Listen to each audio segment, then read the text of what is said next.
Hi friends, welcome to Sivakami's kitchen. இன்றைக்கி நம்ம வீடியோவில் நம்ம மட்டன் பிரியாணி எப்படி செய்கிறோம் அதை பற்றி தாங்க பார்க்க போகிறோம். இன்றைக்கி என்ன ஸ்பெஷல் பார்த்திங்கன்னா, நான் வீட்டிலே புதினா செடி வளர்த்துட்டு வரேன்.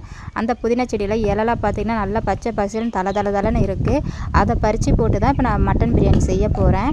மட்டன் பிரியாணி செஞ்சு ரொம்ப நாள் ஆகிடுச்சு. சரி, இன்றைக்கி சிம்பிளாக கொஞ்சோண்டு ஒரு 3 பேர் சாப்பிட்ற அளவுக்கு செய்யலாம் அப்படின்னு சொல்லி நான் ரெடி பண்ணி வச்சுருக்கேங்க. இப்போ அதுக்கு தேவையான அளவுக்கு புதினாவை நம்ம பறிச்சுப்போம். செடியிலேருந்து தேவையான அளவுக்கு பறிச்சாச்சுங்க. பறிச்சுட்டு அதுக்கப்புறம் பார்த்திங்கன்னா அதை நல்லா வாஷ் பண்ணி எடுத்து வச்சுக்கிட்டேன். எப்பயுமே நம்ம ஃப்ரெஷ்ஷாக புதினா போட்டால் நல்லா வாசனையாக நல்லாவே இருக்கும். இப்போ அதுக்கு தேவையான வெங்காயம், தக்காளி, இஞ்சி பூண்டு பேஸ்ட்டு, பச்சை மிளகாய், கொஞ்சோண்டு கருவேப்பிலை, கொத்தமல்லி இது எல்லாமே ரெடி பண்ணி எடுத்து வச்சுக்கிட்டேன். அரிசியும் தேவையான அளவுக்கு நம்ம எவ்வளோ அரிசி எடுத்துக்க போகிறோன்னா, இப்போ அரிக்காப்படியில் 1.5 அரிக்காப்படி நான் எடுத்து வச்சுக்கிட்டேங்க.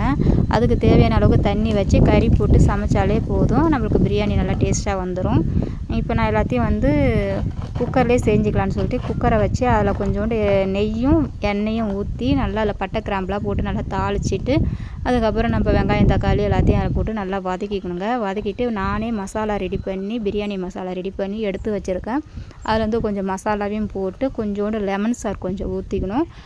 தயிர் தேவையான அளவுக்கு கொஞ்சம் ஊற்றிக்கிட்டு எல்லாத்தையும் நல்லா வதக்கிட்டு மிளகாத்தூளையும் போட்டு நல்லா வதக்கிட்டு நம்ம இந்த புதினா தழையும் போட்டு நல்லா வதக்கிடணுங்க. வதக்கிட்டு நம்ம குக்கரில் எப்போதும் போல் தேவையான அளவுக்கு தண்ணி வச்சு மூடி வச்சிடணும். மூடி வச்சுட்டு ஒரு 2 விசில் இல்லைனா ஒரு 3 விசில் வர்ற அளவுக்கு நம்ம வைக்கணும். நான் சாதாரணமாக வீட்டில் செய்கிற அரிசியில் தான் செஞ்சேன். நம்ம சாதாரணமாக வீட்டில் சமைக்கிற அரிசியில் செஞ்சதுனால நம்ம 3 விசில் வர்ற அளவுக்கு வச்சுப்போம். அப்போ தான் கரெக்டாக வெந்திருக்கும் சாதம். பிரியாணி பார்த்திங்கன்னா எல்லாமே ஒரே மாதிரி தான் செய்வாங்க. ஆனால் மட்டன் பிரியாணி, சிக்கன் பிரியாணி இதுக்கு என்ன வித்தியாசம்னு பார்த்திங்கன்னா, நம்ம போடுற மசாலா தாங்க மட்டன் பிரியாணியாக சிக்கன் பிரியாணியாக நமக்கு தனியாக டேஸ்ட்டை காட்டும். இப்போ நம்ம செய்கிற மசாலா மட்டன் பிரியாணிக்கு எப்படி செய்கிறோம், சிக்கன் பிரியாணிக்கு எப்படி செய்கிறோன்றதை நம்ம தனித்தனி வீடியோவாக அப்புறமா பார்க்கலாம்.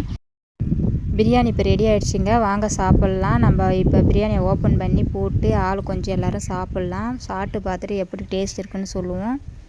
உண்மையிலே செம டேஸ்ட்டாக தாங்க இருந்தது பிரியாணி சாப்பிட்றதுக்கு. இது போல் நீங்களும் செஞ்சு சாப்பிட்டு பாருங்கள். இந்த வீடியோ பிடிச்சிருந்தால் லைக் பண்ணுங்கள், ஷேர் பண்ணுங்கள், கமெண்ட் பண்ணுங்கள், மறக்காமல் சப்ஸ்கிரைப் பண்ணுங்கள். தேங்க்ஸ் ஃபார் வாட்சிங்.